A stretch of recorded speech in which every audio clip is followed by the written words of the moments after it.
Liquor scam ఆంధ్రప్రదేశ్‌లో పోయిన 5 ఏళ్లలో జరిగిందా? లేదా? అన్నది పెద్ద క్వెషన్ మార్క్.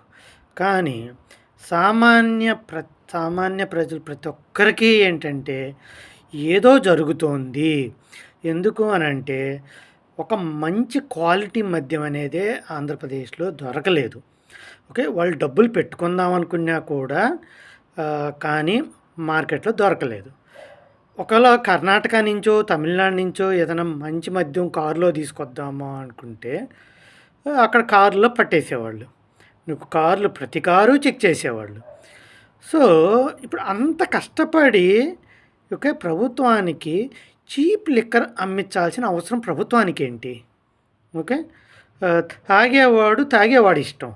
వాడికి ఏ బ్రాండ్ తాగాలన్నది అది వాడిష్టం అది. అంతే గదా!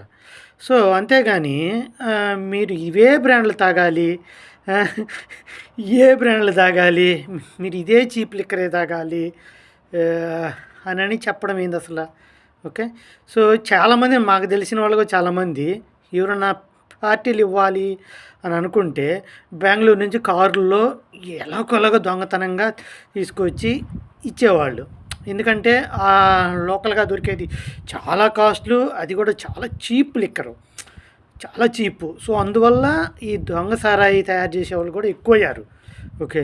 ఈవెన్ మా ఊర్లో కూడా ఒకతను దొంగ సారాయి తయారు చేసేవాడు. ఆ దొంగ సారాయిలకి ఎప్పుడు పోతారు? ఈ కాస్ట్ ఎక్కువ ఉన్నప్పుడు దొంగ సారాయిలకి అమ్ముతారు. సో, బ్రాందీ అమ్మడం తప్పా, కరెక్టా అనేది పక్కన పెట్టు. ఎందుకంటే దాన్ని కంట్రోల్ చేయడం అనేది అది ఇంపాసిబుల్. అది ఏ కంట్రీలో అయినా సరే, ఎక్కడైనా సరే అది ఇంపాసిబుల్. కానీ ప్రజలకి నాణ్యమైన మద్యం ఇన్ని సంవత్సరాలు ఉండింది కదా! ఒక గత 5 సంవత్సరాల్లోనే మద్యం ఎందుకు ఆ విధంగా రిస్ట్రిక్ట్ చేయాల్సిన అవసరం ఏమొచ్చింది? మంచి బ్రాండ్‌లు స్టాప్ చేయాల్సిన అవసరం ఏమొచ్చింది మీకు? మీరు ఛార్జింగు మీరు ఎలాగో డబుల్ ప్రైసు, ట్రిపుల్ ప్రైసెసే ఛార్జ్ చేస్తున్నారు. అదేదో మంచి బ్రాండ్‌లు కూడా పెట్టు. ఓకే. దీని మీద ఎన్నో జోకులున్నాయి. తెలంగాణ నుంచి ఆంధ్రాకి ముందు అని చెప్పని జబర్దస్త్ కమెడియన్ వాళ్ళ నాన్న ఒక అతను అదే మాట అన్నాడు. పాపం అతను ఆడుకున్నారు. సో, దీన్ని బట్టి అవినీతి జరిగిందో లేదో అన్నది తర్వాత విషయం. కానీ ప్రభుత్వం అయితే మాత్రం ప్రజల ఆరోగ్యాలతో ఆడుకుంది. దీంట్లో డౌటే